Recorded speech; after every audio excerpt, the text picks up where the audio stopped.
this little old place. I'm Tish, and this is Echo Echo. How you going, everybody? Yep, here I am again. I actually already made a video today, an anti-MLM one, and it's like nearly 2 hours long. And for some reason, I'm back. So, how's everybody going? Just wanted to do a quick update on a video that I saw on YouTube about Lauren the Mortician / Jeanette Braun thing, okay?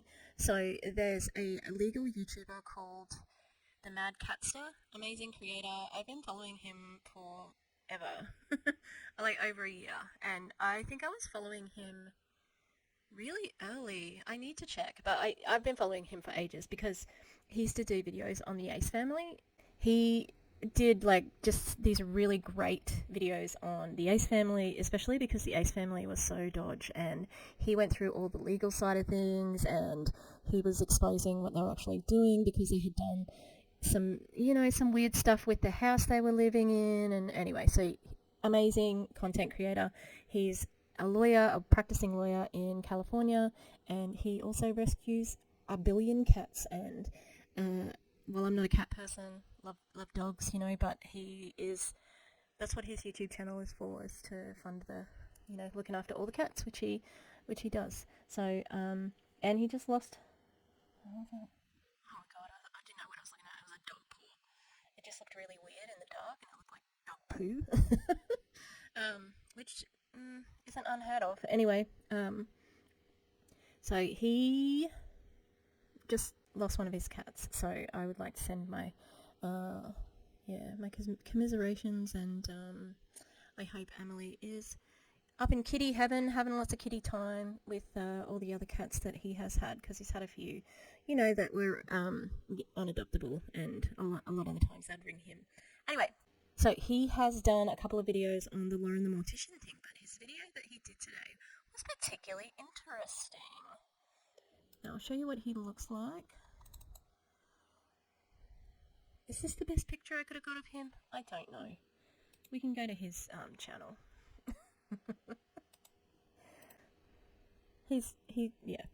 And when he was reporting on the Ace family, he would wear these sunglasses and he would call himself Mr. Shady. It was very funny. So he went through the 911 calls, and that's what his video was about, breaking down what exactly had happened. And in his opinion, and he states that quite a few times, Jeanette has actually broken the law. Jeanette and Lauren the Mortician have not just been unethical, but they've broken the law in Georgia, which is the state that Kitty lives in. What they've done, despite being in other states, the law applies to them because they have done it to somebody in Georgia, and it has occurred. The crime, which is false report, has been done in Georgia. Now, the reason why he thought it was suspicious was because of how soon that they were sort of to get reported, and the similarity in the language that they both used, and it looks like they had been colluding. He has submitted a complaint to the governing body of lawyers in Illinois, and for them to investigate the matter. And he is just saying that he thinks that Jeanette has broken some of the protocols that are expected of lawyers within Illinois and, countrywide, America-wide. The thing that he's made a point of as well is that if you are going to present yourself like you're the lawyer in this situation, and you're doing it from a lawyer's point of view, then you've got extra constraints on your behavior, and you can have some consequences if you misuse it, and if you do the wrong thing. So this is part of his complaint. So, Attorney Braun made a false report to 911 in Georgia in order to harass a social media influencer who expressed negative opinions of Attorney Braun and Attorney Braun's client, Lauren Prepson, aka Lauren the Mortician. Additionally, she filed allegedly false sworn copyright claims with YouTube against the social media influencer. See Exhibit A attached here too.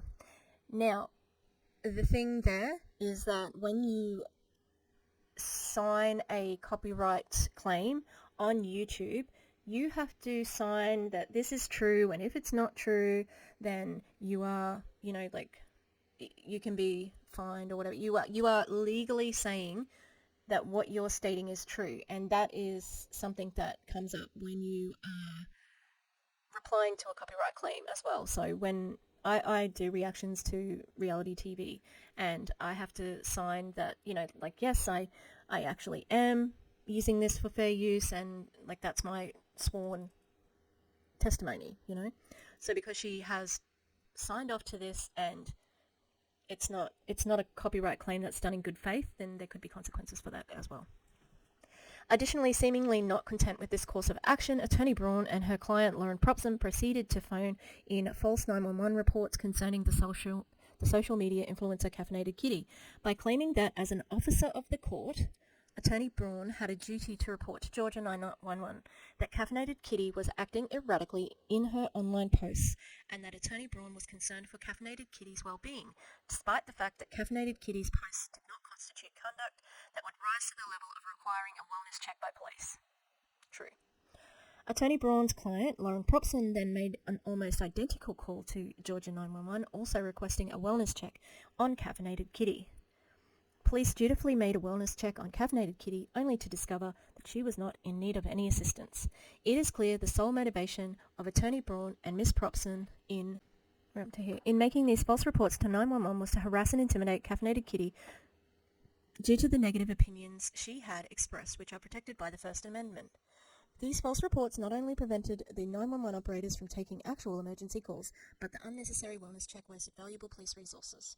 Now, he hasn't said this here, but this is because they can't get in trouble for this, but the wellness check was, swatting line. It was a way of intimidating her, and not having the full information about who Kitty was, what she was doing, what the situation was. It could have put her in danger. So, that's something that could happen and isn't, you can't report that. These false reports, which are attached as Exhibit B, are violations of Georgia Code Title 16, Crimes and Offences, paragraph 1611, paragraph blah, blah, blah. Additionally, the false 911 report clearly is a violation of the Illinois Rules of Professional Conduct, Rule 8.4, misconduct, paragraphs A, B, and C. Additionally, as part of this alleged scheme to harass Attorney Braun and her client Lauren Propson, jointly filed suit in federal court against Caffeinated Kitty and others, Exhibit D. So, you can see that's the Mad Catster down there. I love it. It's so cute. So all fantastic points, and one of the big points he made too is that it's just bizarre that they are suing together because their relationship is not business. They are not a business together. Lauren is an entity. I can assume that she has an LCC, and Jeanette's her attorney. So, okay, I got one more thing to play, and this is just a little segment of his video. Please go and watch Mad Catster's video. He's amazing. Oh, that's another picture of him. God. So, in my opinion, I think there's reasonable grounds for the disciplinary commission to investigate whether Attorney Braun violated the Code of Professional Conduct through these actions. Again, it's not my place to make that decision. I think there's reasonable grounds for an investigation. If they determine that she's broken the rules of professional conduct, then they can decide to take some action against Attorney Braun. But again, I'm not the one to make that decision, but I think as an officer of the court, Attorney Braun, that it is my obligation to report when I think another attorney has breached the professional code of ethics. And in this case, I think, in my opinion, those rules of professional conduct were breached more than once. You be the judge. See it. I love it because she made such a point in that 9 month. It's my duty as a person. What is it? As an officer of the court, it was her duty, and I love that he's turned that around. And it's just an opinion, and that's his free speech as well. So. Again, if we had just gone back, right, to Jamie Grayson, who just said that he disagreed that a car seat was safe. If she hadn't have gone on and said anything about that, would we be here? Girl, you're gonna lose it all. And the other thing too is she's on TikTok talking about fair use now, which makes me think she might have seen my video, because the title of my video is like Lauren the Mortician and her lawyer misunderstanding fair use, a timeline, you know. Yeah, so anyway, that's an update. We'll be very interested to see what the Illinois Supreme Court, or whoever the governing body of that is. Yes, but please go and check out Mad Catster. Amazing dude. And yeah, that's it. Okay, thanks. Please like and subscribe, and I'll see you next time. Okay, bye. Thank you to the Echo members. On our Gremlins tier, we've got Rosie Path of Stones, the Eclectic Mima, Lisa Hands, Lynn Wee, Mountain Crystal. On our Ghost tier, we've got Demi and the Clown Town. Thanks very much, you guys. Love you.